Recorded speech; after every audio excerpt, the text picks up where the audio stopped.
अशोक जी ये जो अशोक जी ये जो सीन चल रहा है पूरे देश में, और आज बाबा साहब जयंती पर हम लोग ये सवाल खड़े कर रहे हैं। आरएसएस भी पहली बार शाखाओं में दलितों को जोड़ने की योजना बना रहा है। आरएसएस के 10, 11, 12 बिंदु हैं जो दलितों को समझाए जा रहे हैं, और ये समझाया जा रहा है कि संघ किस तरह दलितों के बीच में जाता है, बनवासी हो या कुछ और जगह हो, उसमें उनके लिए काम करता है। तो बीजेपी की और आरएसएस की प्लानिंग यही है, चूंकि अब दलितों की बहुत बड़ी नेता मायावती जी के लिए लोग कहने लगे हैं कि वो शायद बीजेपी के सामने सरेंडर कर रही हैं। तो जो वैक्यूम है पूरे देश में दलितों के नेता के नाम पर, संघ चाहता है अब दलित बीजेपी के साथ खड़े हो। तो क्या आने वाले समय में संघ का प्रमुख भी कोई दलित बनता हुआ नजर आ सकता है? आपने ऐसी बात कह दी है कि क्या नरेंद्र मोदी कांग्रेस के उम्मीदवार हो सकते हैं 2024 में। संघ संघ की खासियत है, वहां एक चित्पावन ब्राह्मण ही संघ चालक बनता है। एक हाथ बीच में अपवाद जरूर आया रज्जू बाबू का, लेकिन वो भी बहुत कम समय के लिए था।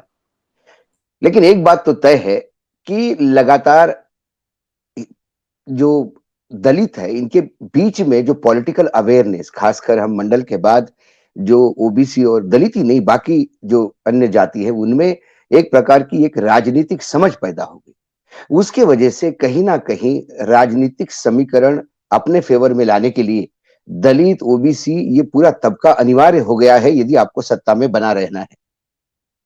तो जब ये बात अब संघ को समझ में आ गई तो ये दलितों का प्रेम उन्मूलित एकदम एकाएक सामने आया। बार बार कहते हैं कि दलित हिंदू है। यदि फिर दलित हिंदू है तो फिर बाकी हिंदू धर्म की जो बाकी सवर्ण जातियां हैं उसके बराबर दलितों को बिठाया क्यों नहीं जाता? क्यों? आपने तो संघ की बात कही, मैं तो अभी इसके पहले आपने अपने उद्बोधन में बता दिया कि कैसे विधान परिषद के सदस्य चुने गए। अब उसमें से वो 36 में से 18 कैसे और बाकी 3 करके 21 कैसे सब ठाकुर लोग चुने गए। फिर वहां दलित नेतृत्व कहां हो जाता है? दुर्भाग्य यह है कि दलितों को जब जब नेतृत्व मिला वो आगे जाके उतना ही राजनीति में भ्रष्ट हुआ, और जब भ्रष्ट हो जाते हैं तो फिर सत्ता पक्ष में कोई भी हो उसके सामने आप नतमस्तक हो जाते हो, क्योंकि फिर आपको सर्वाइवल का डर है, एजेंसीज का डर है, ईडी, इनकम टैक्स और सीबीआई इसका जो खुला उपयोग आजकल हो रहा है उससे ये सब लोग सरेंडर होते हुए नजर आते हैं। इसके पहले अभी मायावती की बात आप कर रही है, लेकिन ये सब बड़े रिसर्चर और बड़े स्कॉलर्स बैठे हैं आज हमारे पैनल। क्या आरपीआई एक समय इस देश में ऐसा बड़ा आंदोलन नहीं था? रिपब्लिकन पार्टी, क्या उत्तर प्रदेश तक आरपीआई के लोकसभा के उम्मीदवार चुनाव जीत के नहीं आते थे? आज वो आरपीआई गई कहां? वो आरपीआई महाराष्ट्र तक सीमित हो गई, और महाराष्ट्र में हर जिले में अपनी एक आरपीआई है, और ये सिस्टमैटिकली इसको किल किया गया।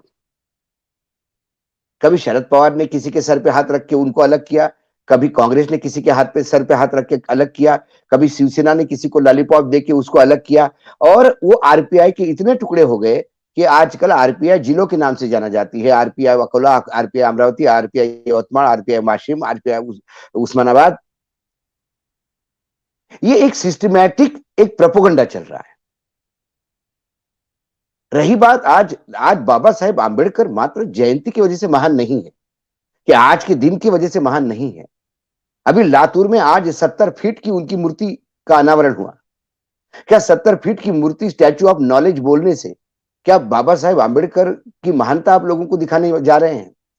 यस, आज के दिन उनके मालार्पण करके उनके मूर्तियों को, सबसे पहले तो बाबा साहब के साथ, बाबा साहेब आंबेडकर के साथ सबसे ज्यादा अन्याय ये होता है, उन्हें मात्र संविधान निर्माता और दलितों का नेता करके प्रोजेक्ट किया जाता है। लेकिन पूरे विश्व में, मैं विश्व की बात करता हूं, बड़े बड़े स्कॉलर्स बैठे हैं, पूरे विश्व में आज भी उनके ताकत का इकोनॉमिस्ट पैदा नहीं हुआ है।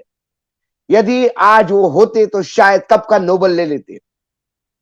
आज भी कई देशों की करेंसियां जो तोली जाती है, और करेंसियों का जो मौजमाप है, और करेंसियां का जो करेंसी का जो एस्टेब्लिशमेंट है, वो बाबा साहब की थ्योरी पे बनाया जाता है।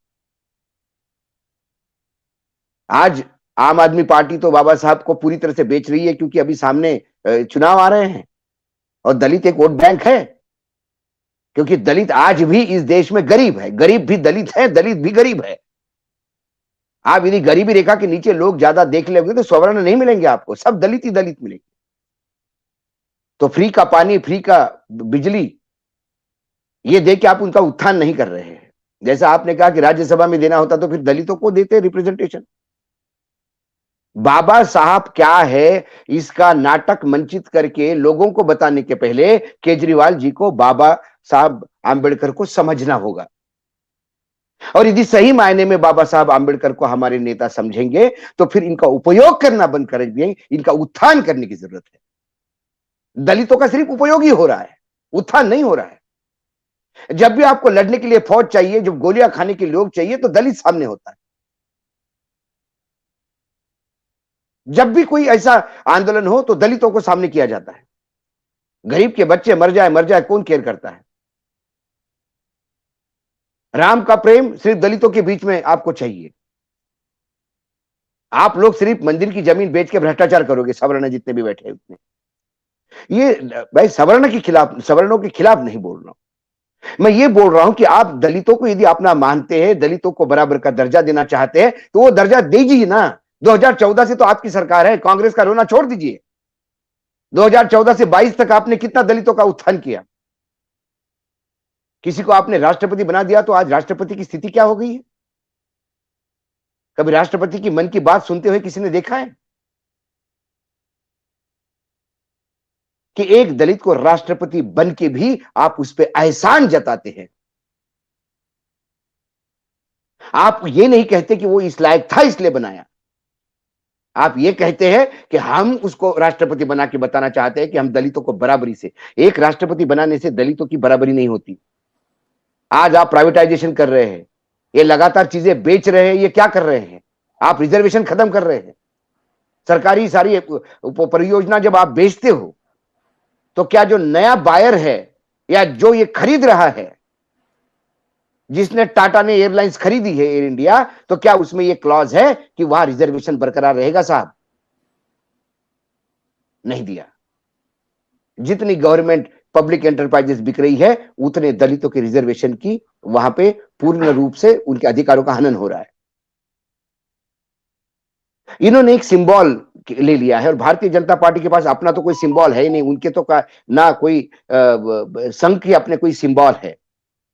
अब नथुराम गोडसे उनके हैं लेकिन उनको तो वो सिंबल बना नहीं पाते वर्तमान की राजनीति में। बीच बीच में कुछ चीजें आ जाती है नथुराम गोडसे की।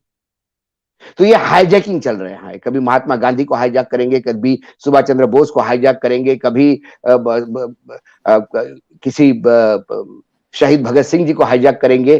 तो ऐसा एक हाईजैकिंग मोड पे अभी जो जा रहा है हाईजैक करने, वो बाबा साहब आंबेडकर है। बिल्कुल बिल्कुल ठीक बात है अशोक। प्रधानमंत्री बाबा साहब आंबेडकर की मैं दावे के साथ कहता हूं, प्रधानमंत्री यदि किसी वाकई पत्रकार के साथ इंटरव्यू पे बैठे और वो 4 किताबों के नाम पूछे कि कौन सी किताबें बाबा साहब आंबेडकर ने लिखी और आपने पढ़ी है, तो उनको शायद मालूम भी नहीं कि बाबा साहब आंबेडकर ने किताबें भी लिखी है। वो तो सिर्फ इतना जानते होंगे कि संविधान लिखा है। अशोक जी उनकी किताबें राहुल गांधी, सोनिया गांधी ने कौन सी पढ़ी होंगी? तो हमने कौन सा कहा कि उन्होंने पढ़ी? हमने कब कहा संजय जी? यही तो प्रॉब्लम है। हमने यदि कहा प्रधानमंत्री नरेंद्र मोदी ने नहीं पढ़ी तो आप पूछते हो कि सोनिया गांधी ने कहा पढ़ी। अरे पढ़ी तो किसी ने नहीं, इन्होंने सिर्फ बेचा है। हाँ, बेचा है। और जिसने पढ़ी है वो उनको दलित ही नहीं मानता। क्योंकि हिंदू धर्म में यदि आप जाएंगे और हिंदू वैदिक पीरियड में चले जाएंगे तो ये जो वर्गीकरण है ये आपके सोच और बुद्धि से है। और बाबा साहब आंबेडकर तो ब्राह्मणों से भी महान ज्ञाता है यदि उनकी ज्ञान पे अभी बात करें तो। वो कब के ऋषि महर्षि यदि पुराने वैदिक पीरियड में होते तो कब के महर्षि का तकबा उनको मिल गया होता। हो सकता है उनके नाम से कोई एक आध वो भी चलता, क्या कहते हैं वो जो तुम्हारा गोत्र क्या है, गोत्र चलता। हाँ। दुर्भाग्य ये है राजनीति का हमारे। लेकिन उस जमाने में संजय जी ये बात थी कि पॉलिटिकली डिफरेंसेस होते हुए भी आंबेडकर जी को मंत्रिमंडल में रखने का बड़ा दिल उस समय के नेताओं में था। ये बात है।